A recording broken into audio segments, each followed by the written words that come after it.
Je vous salue, frères et sœurs, chers amis. Je suis heureux de vous voir là.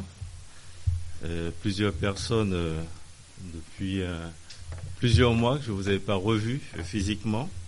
Donc je suis très content de vous voir présent dans la maison du Seigneur. C'est une grande responsabilité qu'est de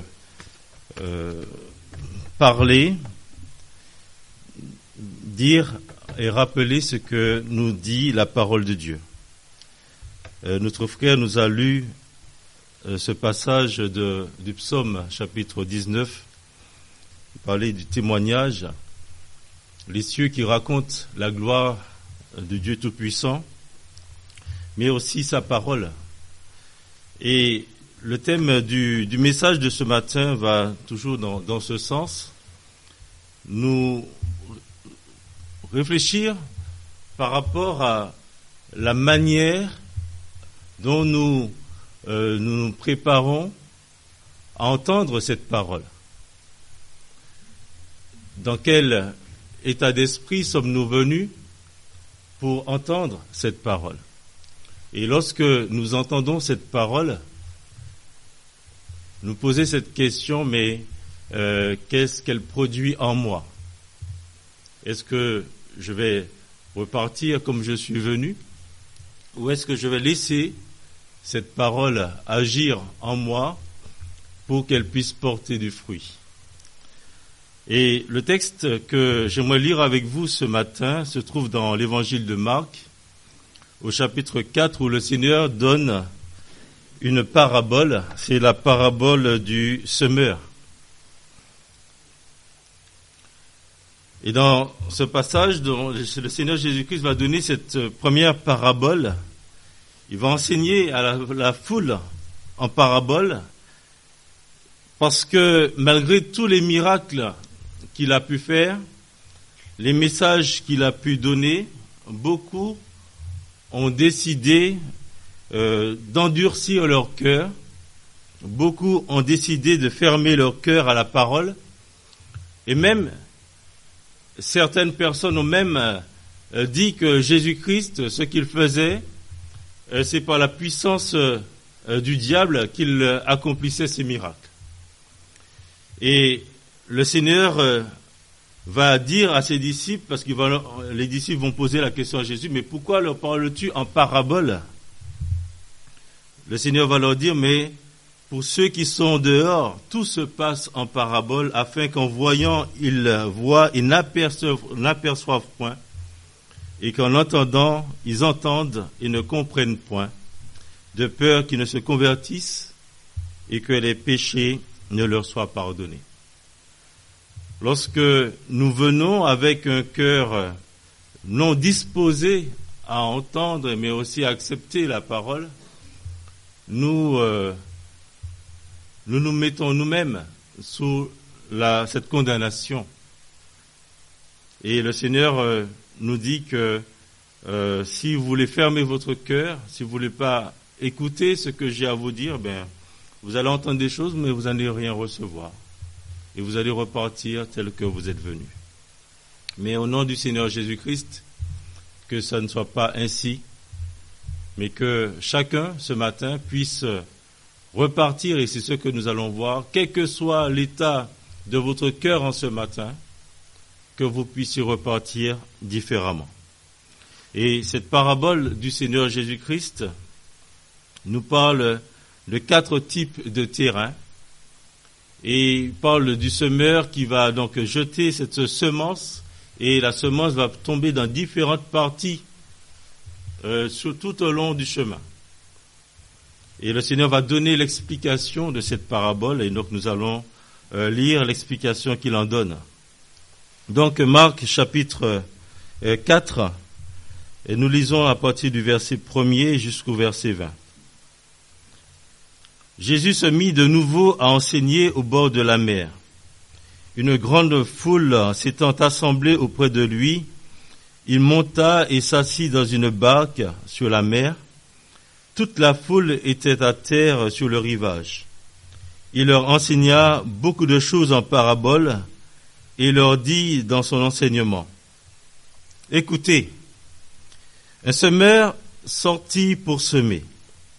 Comme il semait, une partie de la semence tomba le long du chemin. Les oiseaux vinrent et la mangèrent. Une autre partie tomba dans un endroit pierreux où elle n'avait pas beaucoup de terre. Elle leva aussitôt parce qu'elle ne trouva pas un sol profond. Mais quand le soleil parut, elle fut brûlée et sécha faute de racines. Une autre partie tomba parmi les épines. Les épines montèrent et l'étouffèrent, et elle ne donna point de fruits. Une autre partie tomba dans la bonne terre. Elle donna du fruit qui montait et croissait, et elle rapporta 30, 60 et 100 pour un. Puis il dit, que celui qui a des oreilles pour entendre, entende. Lorsqu'il fut à l'écart, ceux qui l'entouraient avec les 12 l'interrogeaient sur les paraboles.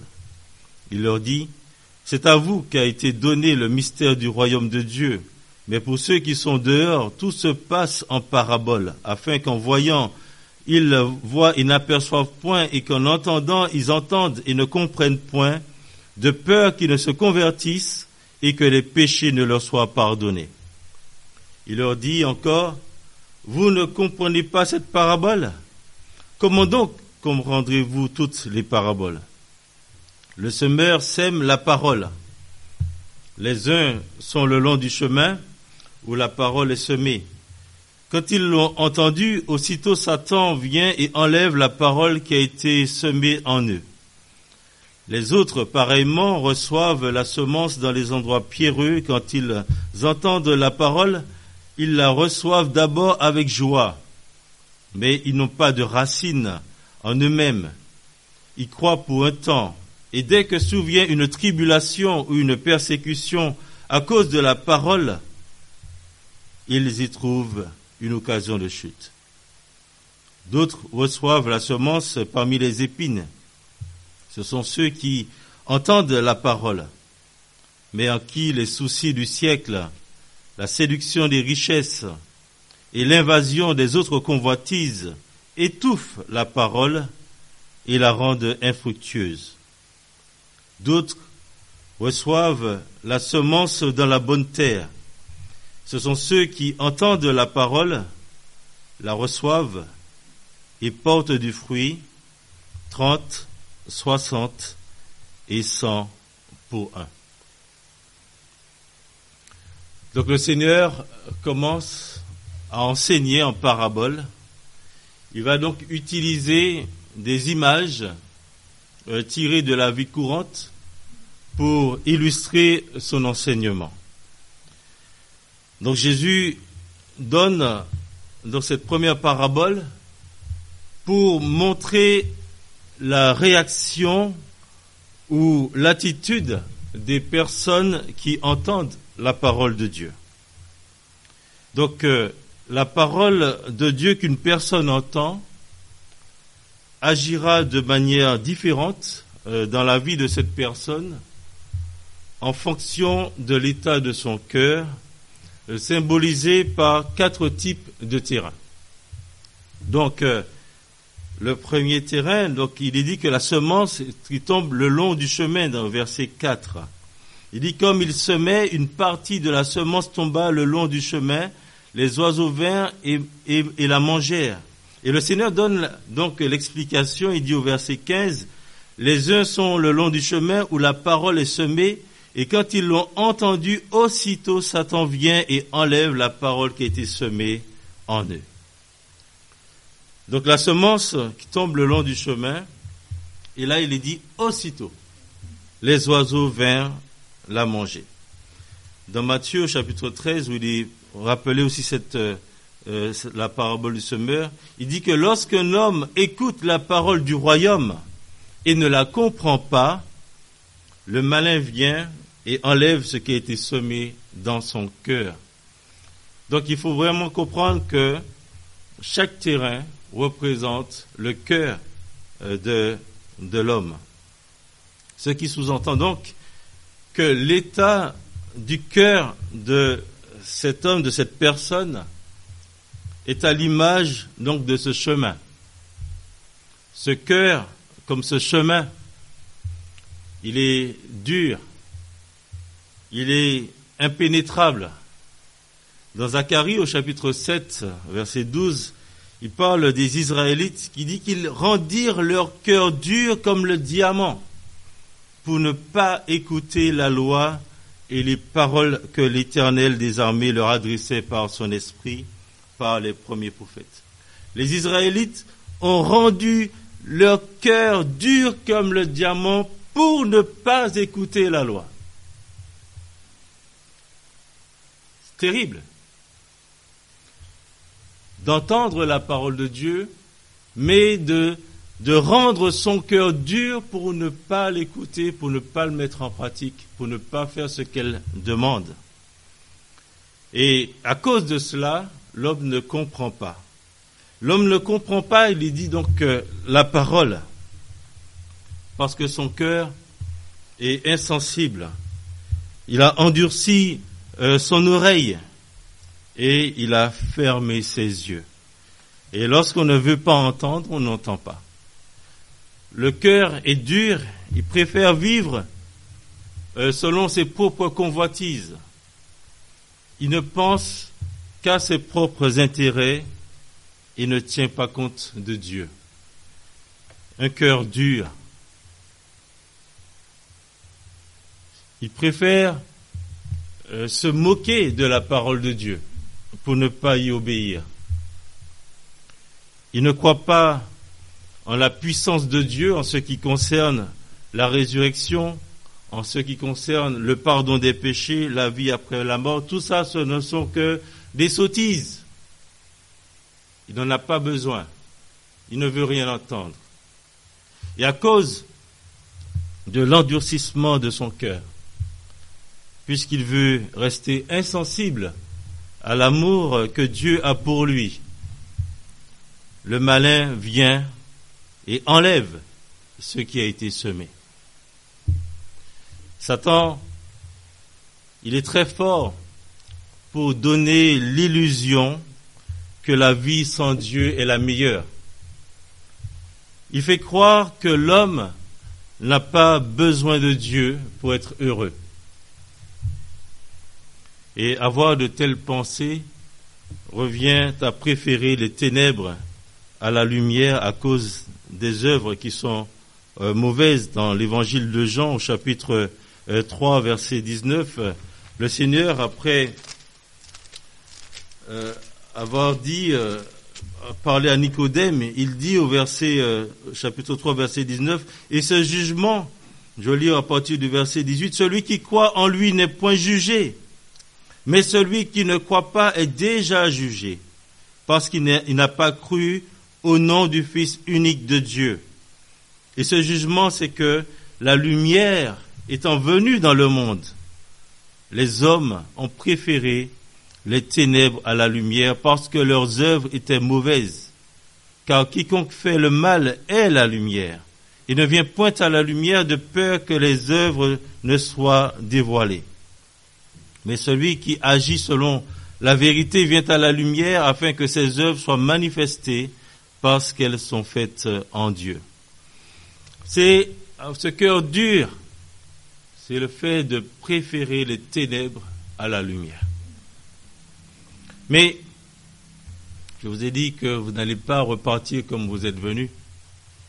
Si vous êtes venus avec ce cœur dur, si vous vous reconnaissez dans cette description, je peux vous dire que rien n'est impossible à Dieu. Dieu est le Dieu tout-puissant qui peut changer les cœurs de pierre et les transformer en cœurs de chair. Et si, pendant une seconde, vous ouvrez votre cœur, le Seigneur est tout-puissant pour vous transformer et permettre que vous puissiez partir de là différemment.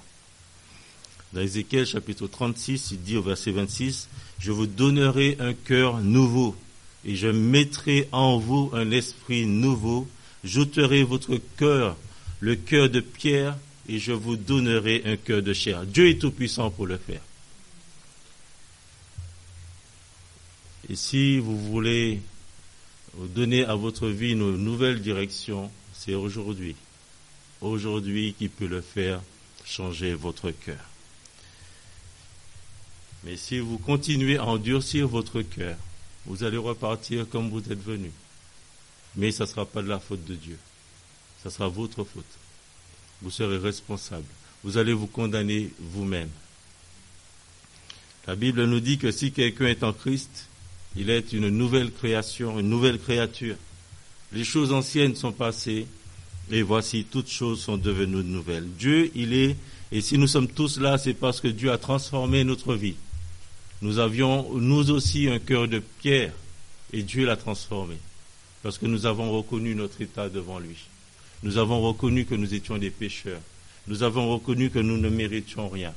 Et nous avons reconnu que nous étions malades. Nous avons demandé à Dieu de nous transformer parce que nous avons reconnu en lui celui qui pouvait le faire. Il peut le faire aussi pour vous. L'autre chose, il parle de la semence dans les endroits pierreux au verset 5. Il dit, une autre partie tomba dans un endroit pierreux où elle n'avait pas beaucoup de terre. Elle leva aussitôt parce qu'elle ne trouva pas un sol profond. Mais quand le soleil parut, elle fut brûlée et sécha, faute de racines. Et au verset 16 et 17, le Seigneur donne l'explication. Il dit que les autres, pareillement, reçoivent la semence dans les endroits pierreux. Quand ils entendent la parole, ils la reçoivent d'abord avec joie. Mais ils n'ont pas de racines en eux-mêmes. Ils croient pour un temps, et dès que survient une tribulation, une persécution à cause de la parole, ils y trouvent une occasion de chute. Donc le Seigneur Jésus-Christ explique que ce sont ceux donc qui reçoivent la parole pour un temps. Et ils trouvent donc une occasion de chute lors d'une tribulation ou une persécution, n'ayant pas de racines en eux-mêmes. Dans Matthieu chapitre 13, verset 20 à 21, il précise cela. Donc des personnes qui reçoivent la parole et y répondent avec joie. Les premières semaines, voire des années, ces années sont très prometteuses lorsqu'on voit ces personnes. On voit vraiment un grand potentiel. Mais malheureusement, ces personnes, dès que survient une épreuve à cause de la parole, elles abandonnent la foi qu'elles professaient. Et pourquoi abandonnent-elles ? Parce qu'elles manquent de racines en elles-mêmes et elles manquent de persistance. Et l'apôtre Paul, vous savez, il prie pour les chrétiens d'Éphèse et il leur demande qu'ils soient puissamment enracinés dans l'amour, dans Éphésiens chapitre 3, versets 17 à 18. Parce qu'il savait que c'était très important que les chrétiens soient enracinés dans l'amour pour qu'ils puissent tenir longtemps.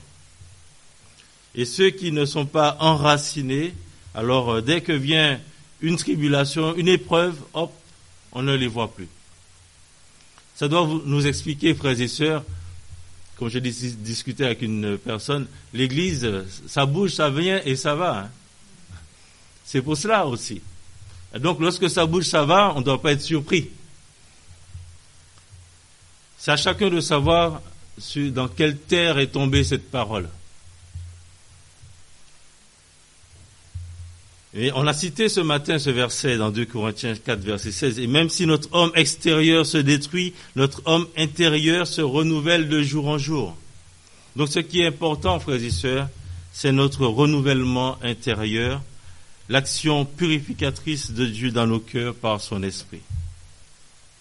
Et donc de la même manière que nous cherchons à maintenir l'homme extérieur, donc le corps physique, en bonne santé, en ayant une hygiène de vie, en respectant les conseils des médecins, en faisant du sport, nous devons aussi entretenir, nourrir notre homme intérieur en respectant les recommandations données par Dieu dans sa parole.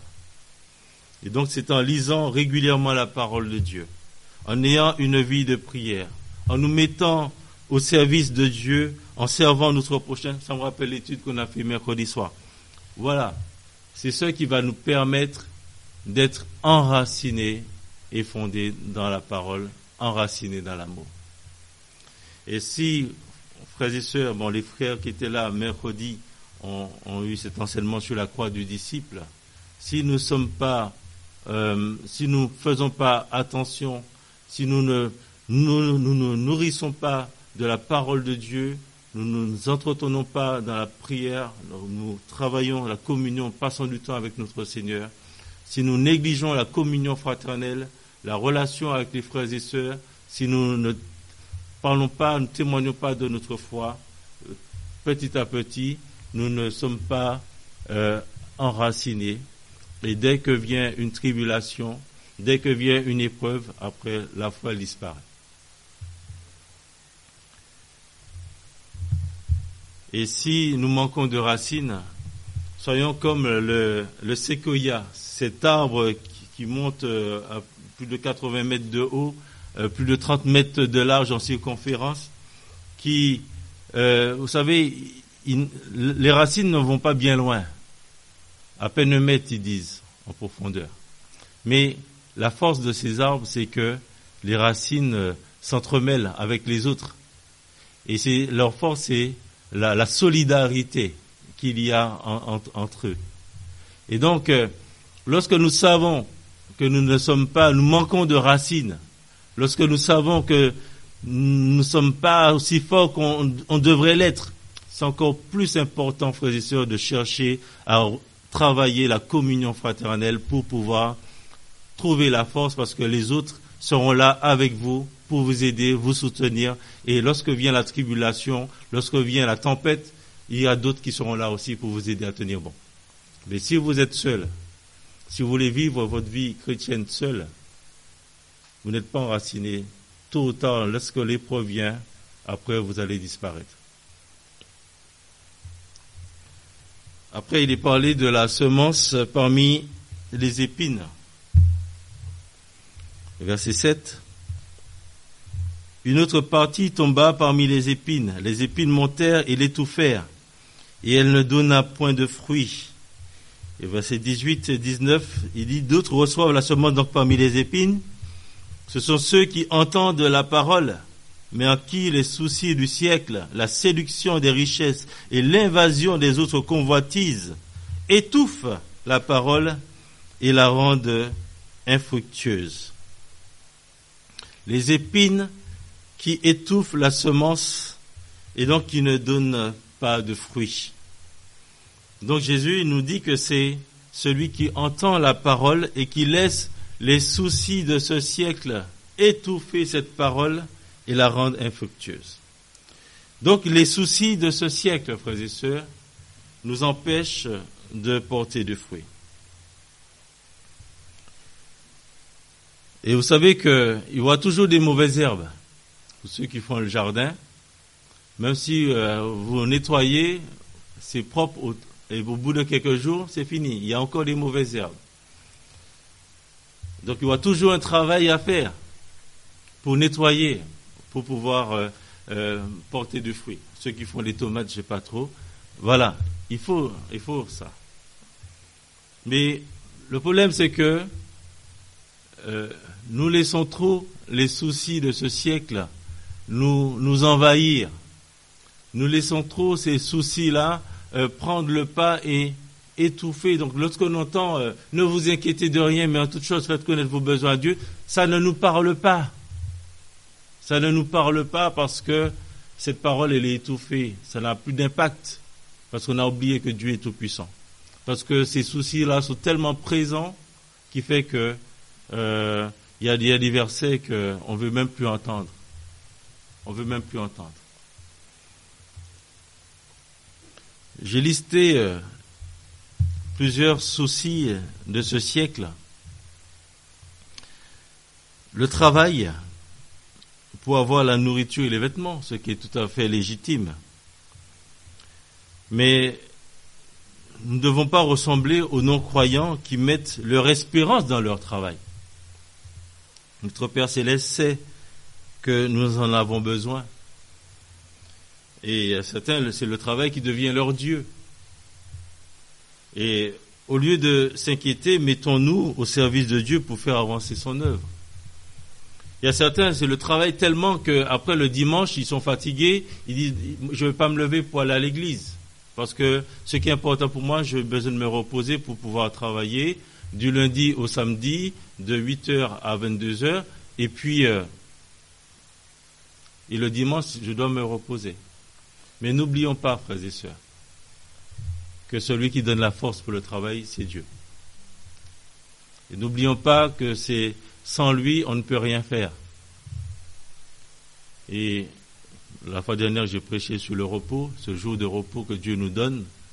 C'est pas pour vivre pour soi, c'est vivre pour Dieu et venir l'honorer. Les soucis de ce siècle, pour certains, ça peut être le mariage, d'autres, ça peut être le célibat. L'apôtre Paul nous dit, ne vous inquiétez pas de ces choses-là. Ne vous inquiétez pas de ces choses. Autre chose qui étouffe la parole et la rend infructueuse dans notre vie, c'est l'amour pour les choses du monde. 1 Jean chapitre 2 dit, n'aimez point le monde, ni les choses qui sont dans le monde. Si quelqu'un aime le monde, l'amour du Père n'est point en lui. Et ça, c'est des versets qu'on répète souvent aux jeunes. Donc, on nous a toujours répété, nous, quand on était jeunes. Mais on grandit et on continue à aimer les choses du monde. Et toutes ces choses viennent étouffer la parole que nous entendons. L'apôtre Jean dit que ces choses ne viennent point de Dieu, elles sont là pour nous détourner de lui. Et celui qui fait la volonté de Dieu demeure éternellement. Dernier terrain, la semence dans la bonne terre, il est dit au verset 8. Une autre partie tomba dans la bonne terre. Elle donna du fruit qui montait et croissait, et elle rapporta 30, 60 et 100 pour un. Et après, il dit au verset 20, ceux qui reçoivent la semence de la bonne terre, ce sont ceux qui entendent la parole, la reçoivent et portent du fruit 30, 60 et 100 pour un. Ce que le Seigneur veut, c'est que nous portions tous du fruit. Dans l'évangile de Jean, chapitre 15, il en parle aussi.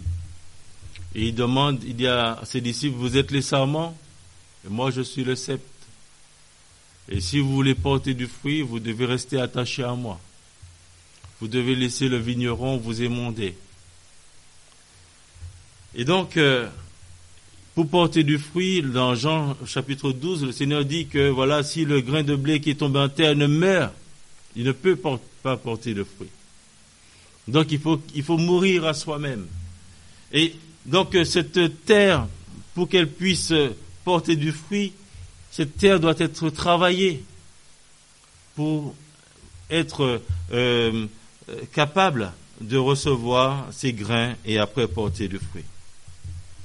Donc un cœur semblable à une bonne terre est un cœur disposé à recevoir la semence. Et pour être cette bonne terre, il faut avoir la crainte de Dieu. Comme Lydie, vous savez, cette marchande de pourpre, dans Actes chapitre 16, la Bible dit qu'il craignait Dieu et qu'il écoutait ce que disait Paul.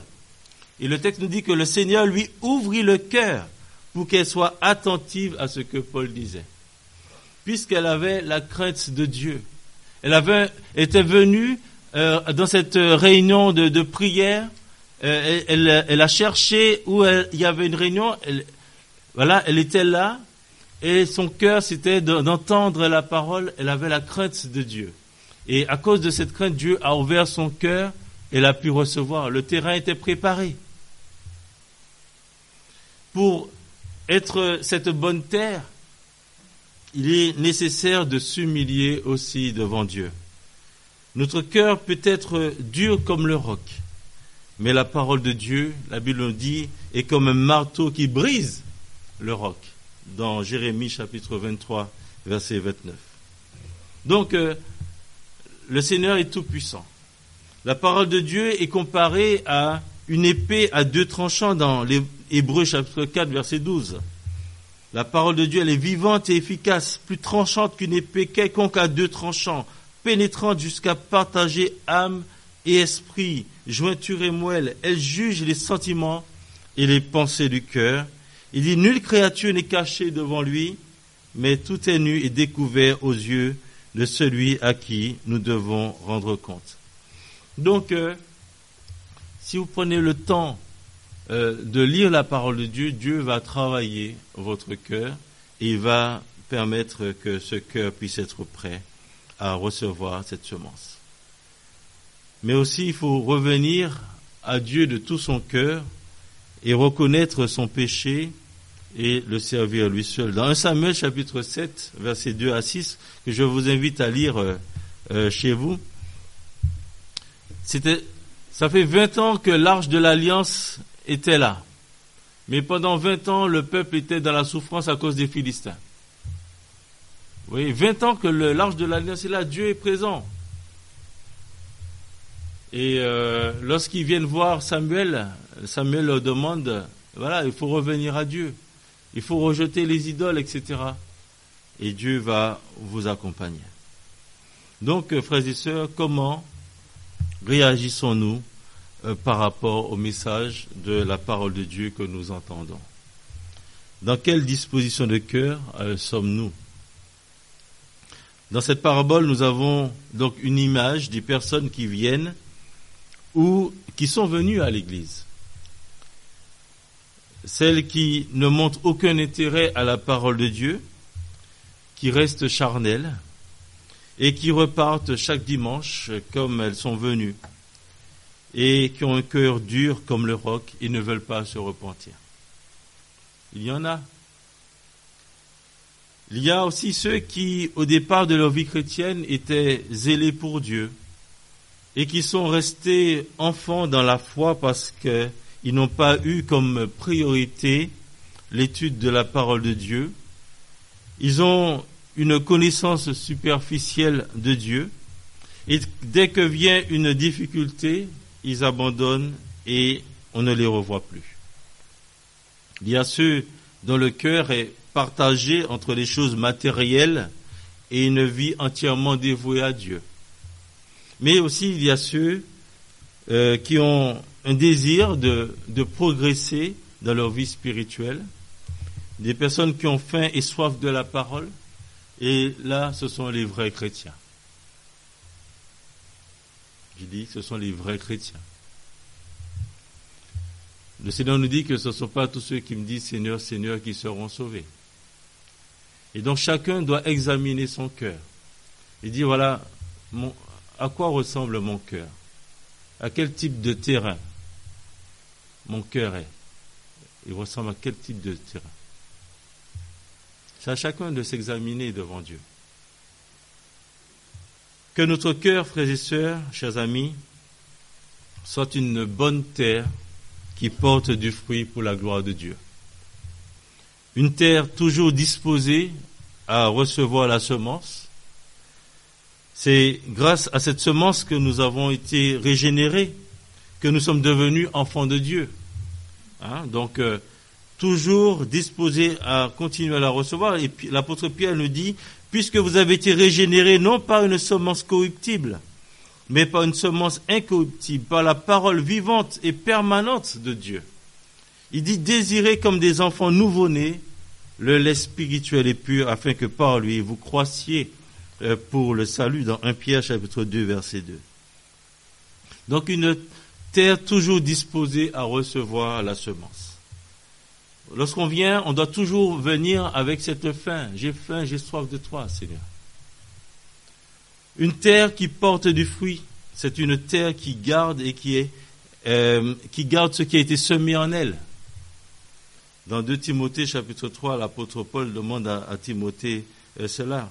Il lui dit que toute écriture est inspirée de Dieu. Il est ce que tu as reçu dès ton enfance, il dit, garde-le là.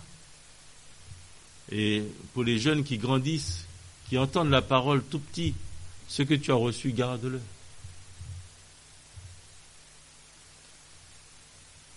L'autre chose, c'est que une terre qui porte du fruit, c'est une terre qui donne le fruit attendu.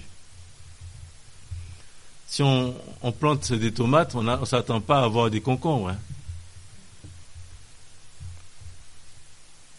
C'est une terre qui donne le fruit attendu. Le Seigneur Jésus, on vient lui dire que sa mère et ses frères sont là. Et là, il se met à regarder autour de lui et il dit que ma mère, mes frères, ce sont ceux qui écoutent la parole de Dieu et qui la mettent en pratique. Faisons-nous partie de cette famille, la famille du Seigneur, de ceux qui écoutent et qui mettent en pratique la parole? Et le Seigneur va donner cette illustration des deux maisons. Il dit, ceux qui écoutent et mettent en pratique la parole sont semblables à cet homme qui a bâti sa maison sur le roc. Lorsque les tempêtes sont arrivées, la maison a pu tenir debout. Porter du fruit. Manifester le fruit de l'esprit ici. Non seulement laisser Dieu agir en nous, nous transformer petit à petit à l'image de Christ, mais aussi que nous puissions être des témoins, encore, le Seigneur nous a parlé de ça, être des témoins du Seigneur Jésus-Christ et parler de notre foi. Donc, encore une fois, comment recevons-nous la parole de Dieu qui est annoncée? Avec quelle disposition de cœur? Et pour que notre cœur devienne une bonne terre qui soit utile à Dieu, il faut le lui donner. Il faut lui dire, oui Seigneur, je reconnais mes faiblesses. Je reconnais ce que je suis, mais mon cœur, je veux te le donner. Dans Proverbe, il dit, mon fils, donne-moi ton cœur et que tes yeux se plaisent dans mes voies. Il faut vraiment que ce verset puisse parler à votre cœur. Mon fils, ma fille, donne-moi ton cœur. Est-ce que vous voulez donner votre cœur à Jésus-Christ? Consacrons, frères et sœurs, plus de temps à la lecture et à la méditation de sa parole pour être plus enracinés et fondés dans cette parole, pour que dans l'épreuve nous tenions ferme et ne renions pas à notre Maître. Et je rappelle que si nous manquons de racines, soyons comme les séquoias qui sont solidaires les uns des autres. Confions à notre Seigneur nos inquiétudes et nos soucis. Et parce que nous faisons comme tout le monde, mais le Seigneur, il est avec nous. Et croyons en sa toute puissance. Le Seigneur est dit, cherchez premièrement le royaume et la justice de Dieu, et toutes ces choses vous seront données par-dessus. Ne vous inquiétez donc pas du lendemain, car le lendemain aura soin de lui-même. À chaque jour suffit sa peine. Que notre cœur soit une bonne terre qui porte du fruit pour la gloire de Dieu. Amen. J'aimerais vous inviter à vous tenir debout. Nous allons terminer par la prière.